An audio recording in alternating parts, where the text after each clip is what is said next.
This week, I want to talk to you about this. I want to talk to you about, as you pray about what would God have you do on December the 11th, how do I know it's God? How do I hear it? How do I discern the voice of God? I think most of us would say we want to follow God's will, but it's how do I know it's God? How do I discern his voice?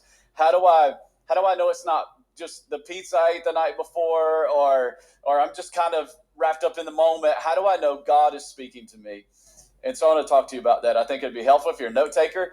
Give you some things to write down today. If you're not a note taker, I'm going to give you some things to write down today. Okay, so this week, Abigail, our child number 3, the 6-year-old, just had a birthday last month, is 6 now.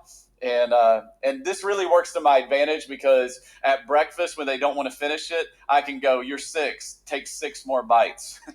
So anyways, just a little parent trick for you there.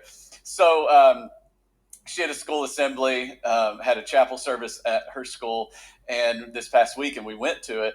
And one of the teachers got up, and they have this thing that when a teacher gets up or the principal gets up, they say, "Good morning, boys and girls." And it was, I think, kindergarten through 2nd grade in this room. So there were several hundred of them in the room.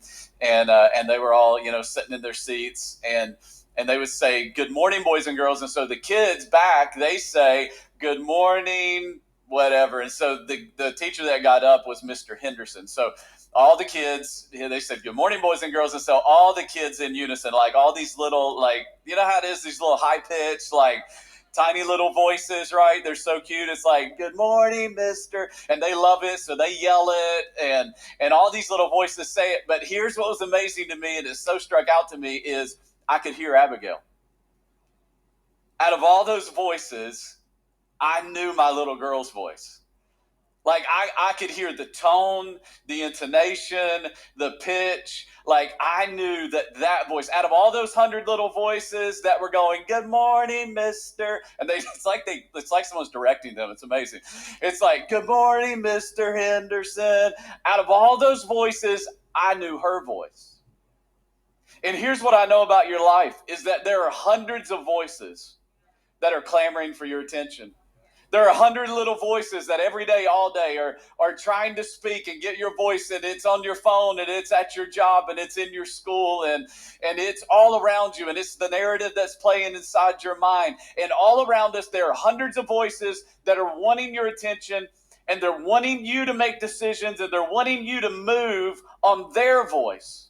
And here's what I want to tell you today, is that you can have the kind of understanding and you can have the kind of relationship with God where in the middle of all those voices you go, "No, that's God's voice." Out of all the voices that are clamoring for your attention, you can go, "No, I know my Father's voice. Just like I know my daughter's voice. Just like I know how she talks and how she articulates and how she's going to say the syllable and the intonation and the tone of her voice." I'm telling you, you can go, "No, that's not the voice of my Father. No, that's the voice of the enemy. No, that's the voice of my flesh. No, oh, but that one." Out of all the noise, out of the crowd, that's the voice of my Father. And that's what I want for you in every area of your life. And as we move towards this forward year-end offering on December the 11th, this is what I really want for you. I don't want you to come on the 11th and just kind of like, "Well, I'll do something." No. There's no spiritual growth in that. There's no advancing at the speed of faith in that. There's no deepening roots in that. This isn't a financial exercise. This is a faith exercise. And here's how you're going to have that faith exercise, is you're going to hear the voice of the Father and then by faith respond to it. And so if that's the point, then how do I know it's God? The Bible says this in John chapter 10, verse 3 through 5. It says, "The gatekeeper opens the gate for him, and the sheep," obviously this was a culture that there were a lot of shepherds and sheep, and so they would understand this metaphor, but it says the sheep listen to his voice. He calls his own sheep by name and leads them out. When he has brought all his own, he goes ahead of them, and his sheep follow him because they what? They know his, everybody shout it with me, they know his voice. I want to know, do you know the voice of God?